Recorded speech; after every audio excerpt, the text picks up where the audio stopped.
E aí que eu estava falando sobre a teosofia e os egípcios, que eu ia relacionar os dois. Uhum.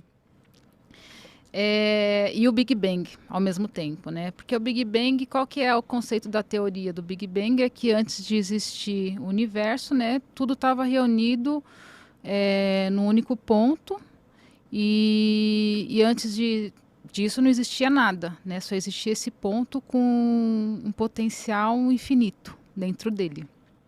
E aí a gente pega o conceito da teosofia. E aí o conceito da teosofia fala do uno absoluto, né, que teria dado origem à dualidade como forma de experimentar ou entender a si próprio, porque o uno absoluto ele precisa da dualidade para ter noção dele. E aí ele cria a realidade, a dualidade para que seja possível manifestar a realidade. E aí, manifestando a realidade, cria-se as centelhas, e as centelhas vão experimentar a realidade e vão adquirir informação que vai alimentar esse uno absoluto. Né? Tanto é que tudo aqui na manifestação da matéria é relativo. Só o uno que é absoluto. Na unicidade ele é absoluto.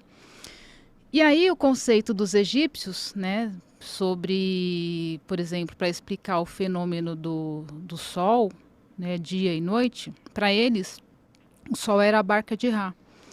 Então o Deus Ra de manhã surgia, né, aí atravessava o céu, e aí quando o Sol ia se pôr, significava que o Deus Ra ia para o submundo. E aí chegando lá no submundo, ele tinha que combater a serpente Apófis. E essa serpente, ela queria combater o deus solar porque ela não queria mais a luz. Ela queria que tudo voltasse ao estado inicial.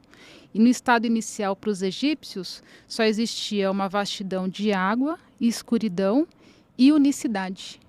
Não existiam as individualidades. E eles tinham noção disso. Olha que conhecimento avançado para eles. E eles não queriam voltar para a unicidade.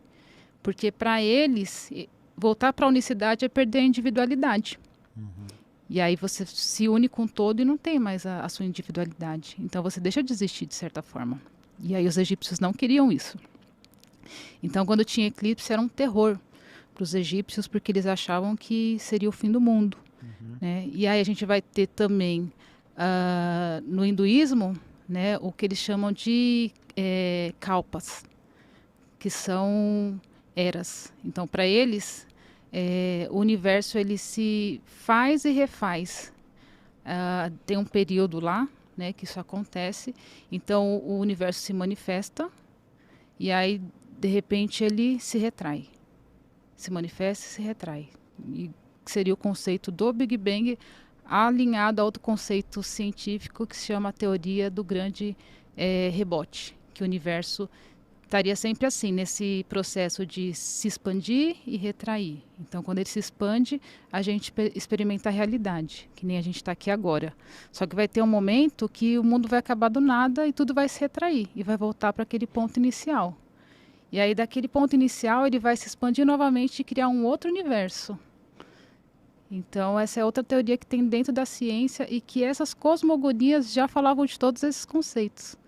Então é muito interessante quando você estuda cosmogonia, que você vê que de fato os caras tentavam entender a realidade e chegavam muito próximo, né? Então é sensacional.